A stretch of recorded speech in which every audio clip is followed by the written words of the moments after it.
What is the one thing a friend has to do to get cut off by you?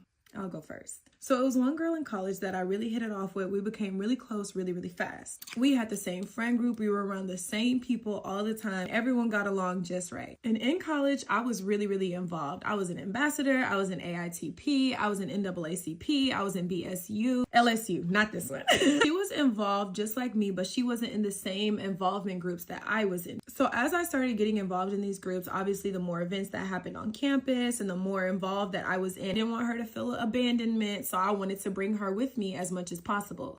So the event happened and I brought her over. I introduced her to everybody. So it was time to play card games. So we all sat at the table together and we were playing Uno.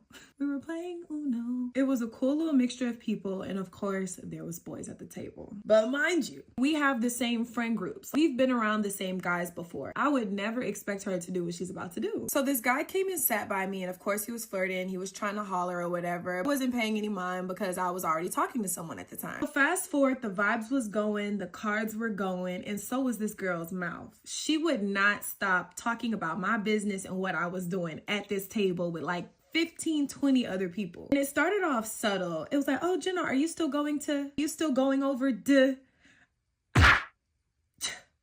Jenna, how did it go with Professor da-da-da? I know you failed that test. I'm like, girl, like, what's your problem? She just would not stop, but I let it slide because maybe she's just excited. Maybe she's just, I don't know. But what crossed the line for me is when she was just getting aggressive. What do you mean by that, Jenna? Like, if I was like, oh my gosh, I can't believe y'all picked 4 with me. Girl, shut the what are you talking about?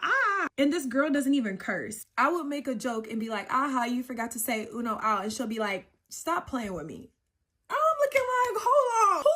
Things got extremely awkward because everybody's looking like, aren't y'all supposed to be friends? Like, or they didn't know whether to laugh or to be scared because she was really doing a lot. You would not think that we were friends when you walked in that room. To me, this was her showing off at this point because I'm like, girl, you don't even talk like this and you not like this. So why are you trying to act like this? Is there a guy you like in here? And lo and behold, it was. So then we move on to the cup game. You know, the head, shoulders, toes, and you grab the cup. That's what we did. So the game was going, and of course, her and I were partners and we teamed up against each other. So they started calling the calls: head, shoulders, elbows, cup.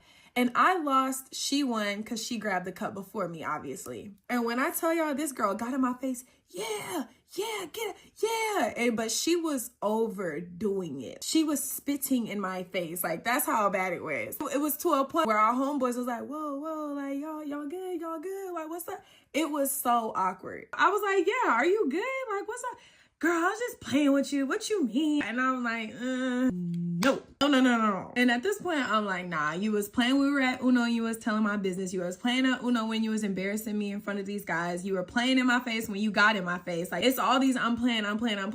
When in reality, you've never played like this with the 1.5 years we've been friends. So what's really going on? Y'all, by the end of that night, everybody knew who I was talking to, what classes I was failing, where I lived, what I was crying about last week. Like, everybody knew my business because of this girl. And I was like, wow. Like, I was baffled, flabbergasted, discombobulated, and combusted. Mind you, there was no alcohol at this event. So she was not acting like this because she was tipsy. This was a school-funded organization event.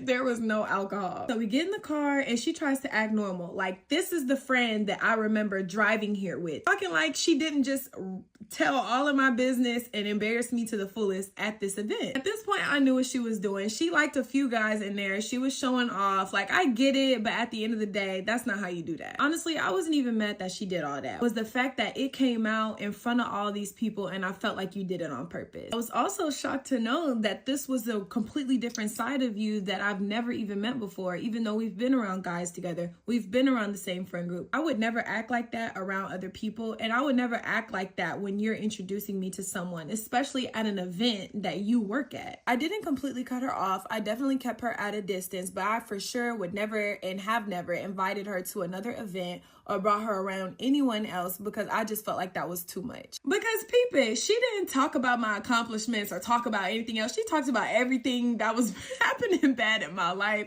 And to me, you were waiting for the opportunity to say that. Y'all let me know. But until next time, peace, love, and applesauce.